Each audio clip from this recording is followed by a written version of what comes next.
Pay no money down now at Pricebusters Furniture. It's really nasty out here. Really? Your last-minute holiday shopping may just have to wait. Hey, come on! Where did they come from? Alexa, ask Uconnect to start my Jeep Cherokee. Nothing can stop you this holiday season when you're in a Jeep Cherokee. Hurry in for great deals at the Jeep Big Finish event. Well-qualified returning FCA lessees get a low-mileage lease on the 2018 Jeep Cherokee Limited 4x4 for $169 a month. Tonight, breaking news, your money, your taxes, and President Trump's tax plan. Is it now on shaky ground? The senator who says he is now a no. The president can only afford to lose 2 votes. And tonight, who benefits the most, the wealthy, the middle class? Tonight, the numbers right here. Also tonight, 2 police officers shot in the chest. Their bulletproof vests saving them. The standoff all day. Treacherous ice and snow in the next 24 hours from Michigan to New York. Another system in the mid-Atlantic right before the weekend. We're tracking it all. The blockbuster deal, our parent company Disney, reaching a major deal to acquire a huge part of 21st Century Fox. Could it change the way many families watch movies, TV, sports, allowing you to decide when and where you'll watch? Omarosa one-on-one tonight. What really happened at the White House and why is she out? The breaking headline involving Dustin Hoffman just in. New allegations tonight. And free shipping Friday. It's tomorrow, but will your packages arrive on time? And the deals revealed just hours from now. This is ABC World News Tonight with David Muir. Good evening, and it's great to have you with us here on a very busy Thursday night, and we begin with your money, your taxes. President Trump on the verge of victory, but could there be new trouble for him tonight? He can only afford to lose those 2 Republican votes in the Senate, and tonight the Republican senator now saying no. At the White House today, President Trump still promising it will be the, quote, greatest Christmas present that a lot of people have ever received. But many Democrats tonight asking why haven't they seen the bill yet? ABC's Mary Bruce with the numbers. Who wins, who loses? 1, 2, 3. President Trump today cutting through red tape at the White House and hoping Republicans can stay united enough in the Senate to pass his tax bill. We're doing very well on the tax front. We have tremendous support. We have tremendous spirit. But back on the Hill, the president is aware tonight there are signs of trouble. Senator Marco Rubio tells us he's a no unless the bill includes a larger expansion of the child tax credit. Unless they can figure out a way to add to the 1,100 figure, I won't support the bill. Senate Republicans can only afford to lose 2 votes, and tonight Senator Bob Corker is also expected to be a no, concerned it's projected to add $1.5 trillion to the deficit, and 2 more senators are undecided. While tonight most Democrats are still trying to figure out what's actually in the plan, Republicans haven't sent it out. Have you seen the new Republican bill yet? I have not, but as my staff reminded me, I'm only the ranking Democrat on the Senate Finance Committee. Here's what we've learned. The plan gets rid of the backbone of Obamacare, repealing the mandate that all Americans have insurance. That could leave 13 million more Americans uninsured over the next decade. Republican Susan Collins of Maine is waiting on the final bill to decide how she'll vote. She's supported repealing the mandate in exchange for a promise that Republicans take steps to boost the health care market. But in the past 24 hours, her constituents have been giving her an earful. What I'm telling you is I believe the commitments that I've received. But it's my life on the line. I know. For the wealthy, the plan lowers the top tax rate from 39% down to 37%. For big business, it slashes the corporate tax rate from 35% to 21%. And for middle-class Americans, it doubles the standard deduction. For those who itemize, it keeps current deductions on medical expenses and student loan interest. But advocates for the middle class warn it caps state and local income and property tax deductions at just $10,000. That's a problem even for some Republicans in Congress.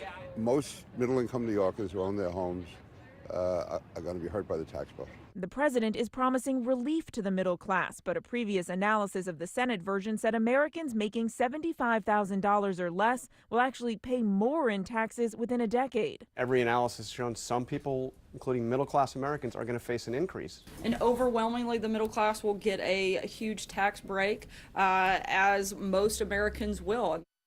Mary Bruce live on the Hill as always for us. And Mary, as we know, Republicans can only afford to lose those 2 votes. We heard your report there that one Republican senator is a no, Marco Rubio, several others undecided. And of course, on everyone's mind, not only on the Hill tonight, but around the country, Senator John McCain.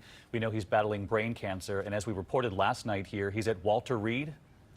David, Senator McCain tonight is being treated at the hospital for side effects of his cancer therapy. We're told he's looking forward to getting back to work here on the Hill, but no word yet on when that will be. Now, Senate Republicans are hoping to act on tax reform early next week. And David, they are going to need every vote they can get. All right, Mary Bruce live on the Hill, and of course our thoughts with the McCain family tonight. We do move on here this evening and to the 2 police officers shot in the chest and the tense standoff for hours at a St. Louis suburb today. Armored vehicles standing outside a home, an armed suspect barricaded inside. ABC's Alex Perez at the scene tonight where police vests saved those officers' lives. Tonight, county police in tactical gear storming this home after an armed suspect barricaded himself inside for nearly 8 hours, using a battering ram to break into the garage, later bringing the man out on a stretcher. The ordeal starting around 7:15 this morning. Bellefontaine Neighbors Police spotting a man wanted for questioning after overnight gunfire in the neighborhood, when suddenly... Shots fired. Scene is not secure. The intersection of Bellefontaine Road and Chambers Road. This man jumps up off the ground, and I see pepper spray being deployed from the officers, and this man backs up about 15 feet and starts shooting. Patient's going to be located outside the building front steps. The officers, a 44-year-old man and a 25-year-old woman. Both of them were shot in the chest. However, the vest blocked both of the rounds. And by God's will, you know, both officers were struck in a location that they had protection. And Alex Perez joined us outside St. Louis tonight. And Alex, those officers are now out of the hospital. You're getting word? Yeah, that's right, David. Those officers were released from the hospital late today. Clearly, those bulletproof vests saved their lives. The department just got those vests last year. David? Alex Perez tonight. Alex, thank you. Next here tonight to treacherous driving on the way. A new round of snow and bitter cold from Michigan to New York, up to a foot in some places after a dangerous 24 hours already. A semi shattered in an accident on I-69. That's in central Michigan right there. Heavy snow causing whiteout conditions near Erie, Pennsylvania.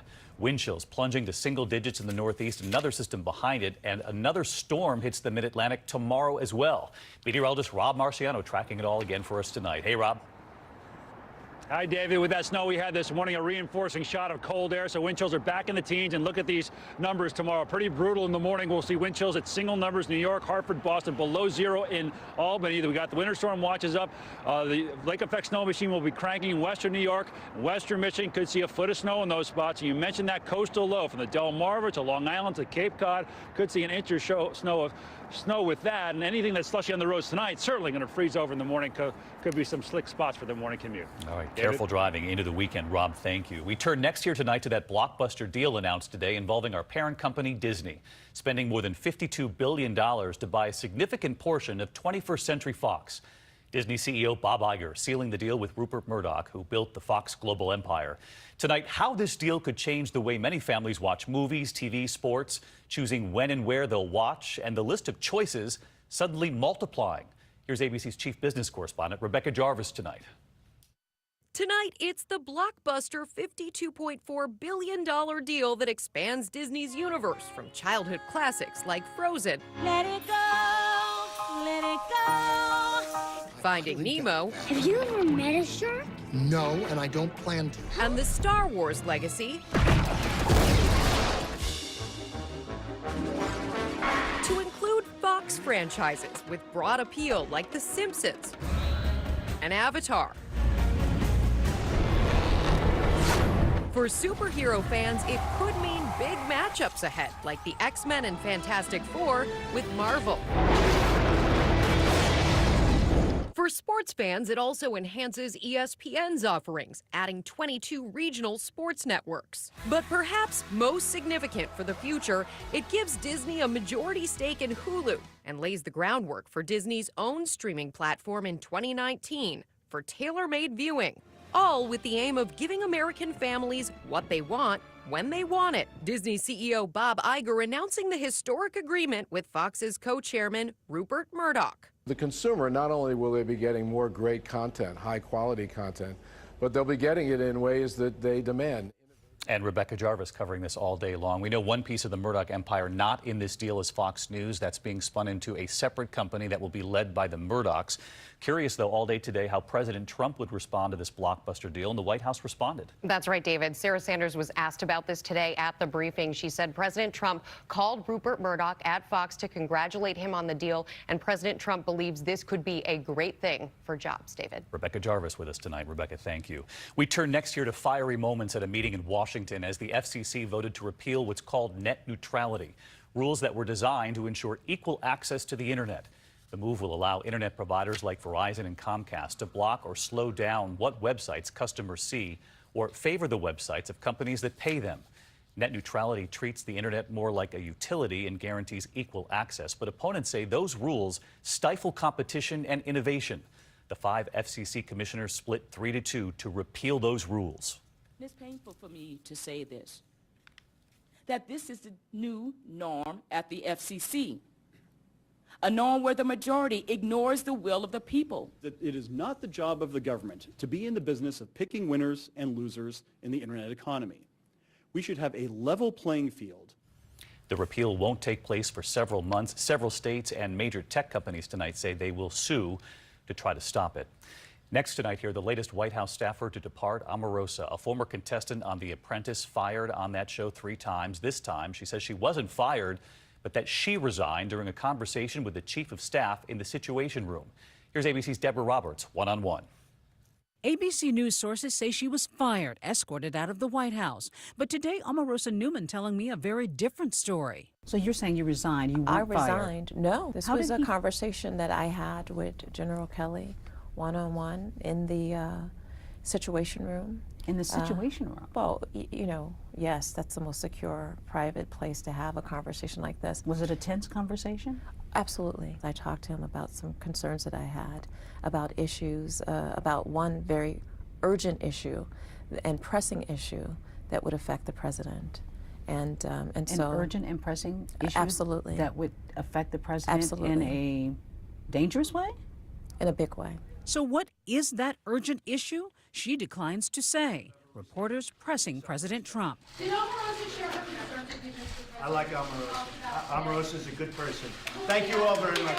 Their connection deep. Every critic, every detractor will have to bow down to President Trump. Omarosa became the highest-ranking black senior White House staff member. At times, it was very lonely because a majority of them were white men who had their own agendas. If I were not in the room, then who would raise the issue? Who will fight for us? So who will fill that void? That's a question that you'll have to ask President Trump and General Kelly. And Deborah with us now. And amid all these reports of growing tension within the West Wing between Omarosa and some of her colleagues at the White House, she told you late today that she's prepared to tell all at some point in the future? When the time is right, David, she says she's going to share a lot about her experiences, the good and the bad, and talk about her frustrations.